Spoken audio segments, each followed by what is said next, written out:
We've all been there where we have this great product we want to send into Amazon.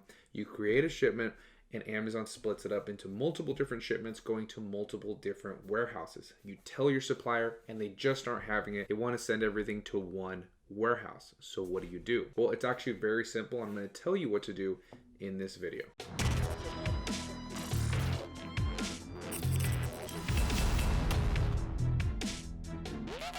Hey, what's going on, guys? Marvin here. Welcome back to another video. Like always, make sure to like, comment, share, and subscribe if you guys haven't done so already. Also, turn on your post notifications so you guys don't miss any of my future videos. And make sure to give this video a big thumbs up if you guys do enjoy it and you find it helpful. It really helps the channel out. It takes me a lot of time to make these videos, and it takes you half a second to click that like button for YouTube Jesus. So in this video, I'm going to break down everything that you need to know about sending your inventory in to one warehouse. But there are some exceptions to doing this, which I'm going to go over at the end. So make sure to stay until the end so you have all the information you need going forward. So now let's get into the video. So like I said in the intro, if you've been selling on the platform for any period of time, then you've experienced split shipments. You create a shipment, you're hoping that everything is going to go into one warehouse, but you're not that lucky. Amazon splits it up into multiple different shipments going to multiple different warehouses. This is known as distributed inventory placement, which is the default setting in everyone's Seller Central account. This means your shipment may or may not be divided into multiple different shipments going to multiple different warehouses. Now, why does Amazon do this?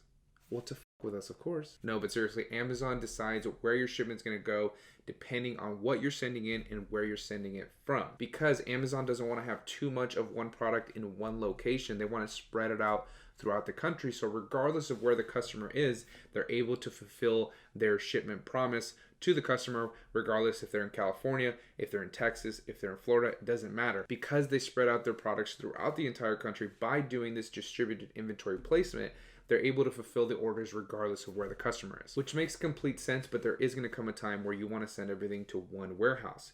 This is where you can opt out of distributed inventory placement and change your fulfillment settings to inventory placement service. Now, this is where you can send all of your eligible inventory into one warehouse, and once it arrives, Amazon will process it and distribute it to multiple different other warehouses on your behalf if needed. Now, keep in mind what I said. Eligible inventory. This doesn't apply to every single product, and there are some exceptions to this rule. So just make sure you stay until the end so that you guys can know what those exceptions are, so that if you try to implement this and you're still getting split shipments, you know exactly why. Now, even if you do change your fulfillment setting to the inventory placement service, you're not going to be able to choose where your shipment is going. Amazon is still going to choose that for you depending on where they need that inventory to go. And once it arrives, Amazon will then distribute it to wherever they need on your behalf. But this can really narrow down your shipment to go to one location as long as you don't fall into any of the exceptions that we're going to go over. Now, another thing that you may have noticed after selling on Amazon for any amount of time is that they don't do anything for free. So there is a fee that you have to pay if you want to use the inventory placement service. So if your product is a standard size product that weighs 1 pound or less, then your fee will be 30 cents. Now, your fee is going to vary from product to product. If your product is bigger and heavier, then your fee is going to increase. But now you understand what inventory placement service is. So let's go over how to activate it in your Seller Central account step by step. It's super simple. There's like 4 different things you have to do, and then you can change it to that inventory placement service. Now, obviously, in order to change this setting, you're going to need to be on the Seller Central website. So you're going to go to your homepage on Seller Central. You're going to go to the top right hand corner. You're going to hover over settings, and then a drop down menu is going to present itself. You're going to go all the way down to Fulfillment by Amazon and click on that option. So you click on Fulfillment by Amazon, and it's going to take you to a new page. You're going to look for the inbound settings column.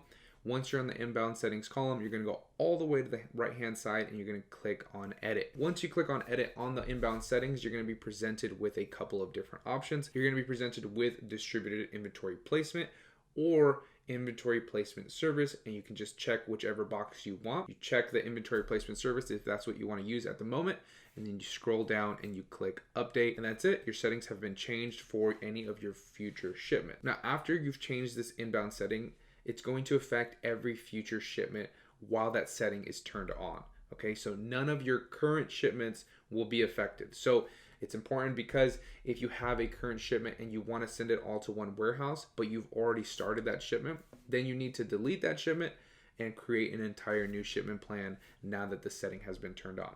It's important to remember as well to turn that off once you're done with it, so you're not constantly paying fees every single time you make a shipment, because you're not going to need this feature every single time. This is only for when you absolutely need it, because you are going to be charged a fee. So now you understand what distributed inventory placement is and what inventory placement services, the differences, which one you're going to need for which different situation. But now let's go over the exceptions to using this service. Now these exceptions may or may not cause a portion of your shipment to still be split even though you have the inventory placement service setting turned on. Most of your standard size products shouldn't have an issue, but if your products fall into any of these categories that I'm going to put up right here on the screen, then they still may need to be shipped to a different warehouse, so Amazon may make that change for you once you create the shipment plan. So I'm going to read it off my screen real quick, but the exceptions are apparel, jewelry, shoes, media, inventory tracked with a manufacturer barcode, oversized items, Amazon prep required, Amazon labeling required,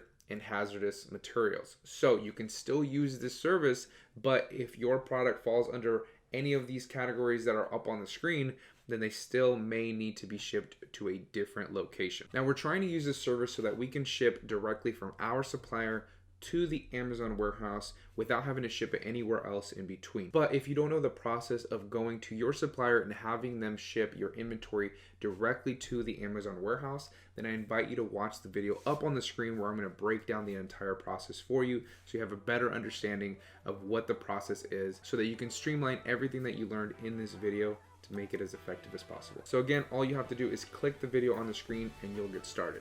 I'll see you guys in that next video.